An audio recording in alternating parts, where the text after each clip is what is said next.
And good afternoon. Here we are again on a Tuesday afternoon. So I was glancing at the Torah portion we're going to read this week, and I came across a kind of interesting passage that I just wanted to share with you because we're in Deuteronomy, and it is Deuteronomy chapter 8. Uh,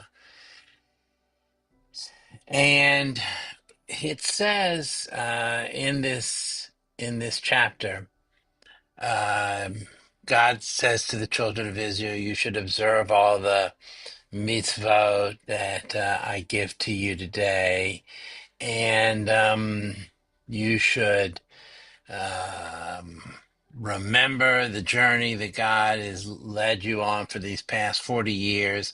Chapter 8, verse 3 says, God afflicted you and starved you and fed you manna while you were in the desert. So the rabbis ask a really good question. They say, what does this mean? Why, if God is feeding them manna, why were they starving? What is it they were starving for?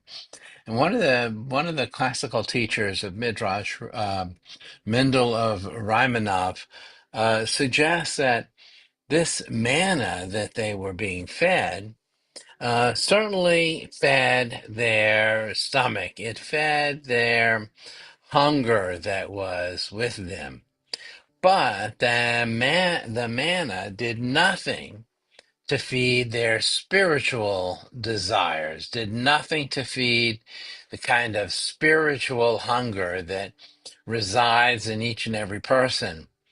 God was reminding the children of Israel that it's not just by bread alone that we live. That's really the lesson here. It's not just by bread alone, but it's by the strength of our spirit. It's by the way that we are able to interface with our spirit and our spiritual world. So, the manna helped to sustain the bodies of those people who were in the desert, but all that while they were yearning for a spiritual knowledge that they would gain over the length of their days, and to which we still are seeking to fulfill in our days as well, seeking to fulfill our spiritual hunger as well. So it's a teaching from this week's Torah portion. I never really noticed the line that said God afflicted them and fed them manna, and here it is, and as plain as it could be. We need to feed our spirits. We need to keep our spiritual strength strong. Can be our message for today, and our message for this week to come. We're going to continue to study this Torah portion over this week ahead of us, as well as on Shabbat morning. But in the meantime, let's consider for ourselves, how do we feed our spiritual desires? How do we feed that is hungry within us for a higher spirit? It's sometimes by meditation, sometimes by prayer, sometimes by Jewish learning, and sometimes it's just by being out in nature. Sometimes feeding our spirit takes all of these modalities. There's a teacher, um, uh, one of the classical Hasidic teachers, taught that by being out in nature, by being alone in nature, one could feed their spirit. You could actually commune with the natural world and could feel one's spirit being refilled. Maybe being able to fill up one's spirit is almost as good as the Israelites receiving that manna that was fell from the desert.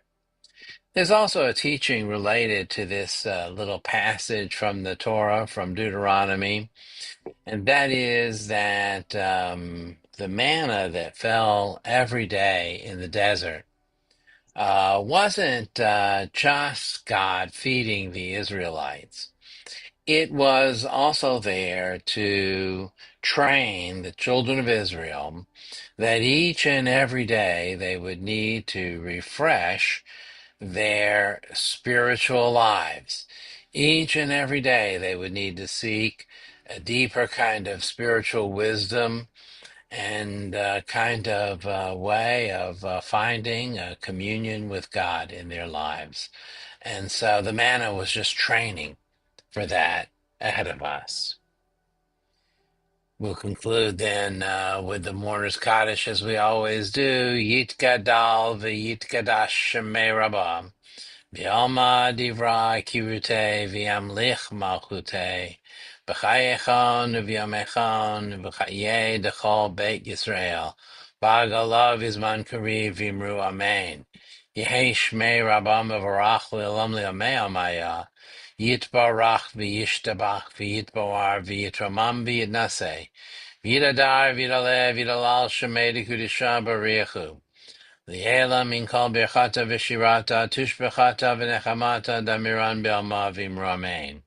Yehi shlama rabba min shemaya v'chayim olenu v'al kol Yisrael v'imramein. Oseh shalom b'imramav. Hu ya'aseh shalom. Olenu v'al kol Yisrael v'imru. Amen. Thank you, friends, for being with us, and we wish you a good week ahead.